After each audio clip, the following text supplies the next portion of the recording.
Gaza में विनाशकारी युद्ध ने हमास के शीर्ष नेतृत्व को लगभग ध्वस्त कर दिया है। इजरायली हमलों में संगठन के 2 सर्वोच्च नेताओं के मारे जाने के बाद अब हमास इतिहास के सबसे संवेदनशील दौर से गुजर रहा है। ऐसे वक्त में संगठन आंतरिक चुनाव के जरिए खुद को दोबारा खड़ा करने की तैयारी में लगा हुआ है। एएफपी से बात करते हुए हमास से जुड़े एक वरिष्ठ नेता ने पुष्टि की है कि चुनाव की प्रक्रिया लगभग तैयार है और जैसे ही जमीनी हालात अनुमति देंगे मतदान कराया जाएगा। अधिकारी के मुताबिक यह प्रक्रिया कुछ ही दिनों में शुरू हो सकती है। हालांकि युद्ध की अनिश्चितता हर कदम पर खतरा बनी हुई है। अक्टूबर 2023 में जंग शुरू होने के बाद इजरायल ने हमास के शीर्ष नेतृत्व पर सटीक और घातक प्रहार किए। जुलाई 2024 में तेहरान में इस्माइल हानिया की हत्या और फिर अक्टूबर में राफा में याह्या सिनवार का मारा जाना इस बात का संकेत था कि इजरायल की रणनीति नेतृत्व को सिरविहीन करने की है। इसी खतरे के चलते हमास ने किसी एक व्यक्ति को नेतृत्व सौंपने से परहेज किया और कतर में 5 सदस्यीय अंतरिम नेतृत्व समिति बनाई। पिछले 15 दिनों में यही समिति हमास के सैन्य, राजनीतिक और कूटनीतिक फैसले ले रही है ताकि जिम्मेदारी बटी रहे और इजरायली हमलों से संगठन को रणनीतिक झटका न लगे।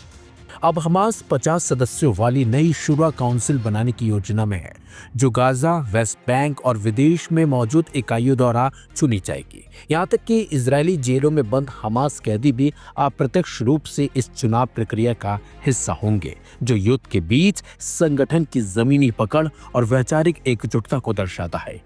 अंतर्राष्ट्रीय विश्लेषकों के मुताबिक यह चुनाव सिर्फ नेतृत्व चयन नहीं, बल्कि यह तय करेगा कि हमास आने वाले सालों में किस दिशा में जाएगा, संघर्ष या फिर रणनीतिक कूटनीति के जरिए अपनी मौजूदगी को बचाने की कोशिश करेगा। हमास के अगले नेता को लेकर अंदर खाने की जंग अब खुलकर सामने आ रही है। संगठन के चीफ पद के लिए 2 नाम सबसे आगे हैं, खालिद मशाल और खलील अल हैया। यह मुकाबला सिर्फ 2 व्यक्तियों का नहीं है, बल्कि 2 बिल्कुल अलग रणनीतियों और सोच का टकराव है। खालिद मशाल को हमास का अंतर्राष्ट्रीय चेहरा कहा जाता है। सालों से संगठन की विदेश नीति की धुरी रहे कतर के दोहा में रहने वाले मशाल इजरायल के साथ अप्रत्यक्ष वार्ताओं में हमास की आवाज बन चुके हैं।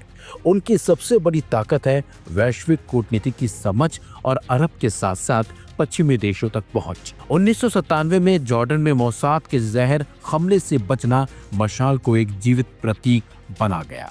यह घटना सिर्फ एक हत्या की कोशिश नहीं थी, बल्कि मध्य पूर्व की राजनीति में इजरायल, जॉर्डन और अमेरिका के बीच शक्ति संतुलन की परीक्षा भी थी। उस दिन इजरायल को अपने दुश्मन को बचाने पर मजबूर होना पड़ा और मशाल जिंदा शहीद के रूप में उभरे।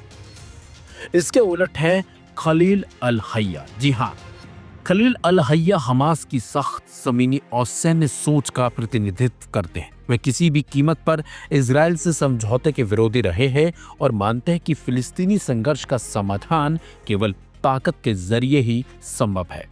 युद्ध विराम वार्ताओं, कैदी अदला बदली और मध्यस्थ देशों से बातचीत में अल हैया हमास के सबसे प्रभावशाली चेहरों में शामिल रहे हैं। इन्हें ईरान, तुर्की, मिस्र और कतर जैसे क्षेत्रीय खिलाड़ियों का समर्थन हासिल है। साथ ही साथ हमास की सैन्य शाखा कस्साम ब्रिगेड और शूरा काउंसिल का भरोसा भी उनके पक्ष में माना जा रहा है।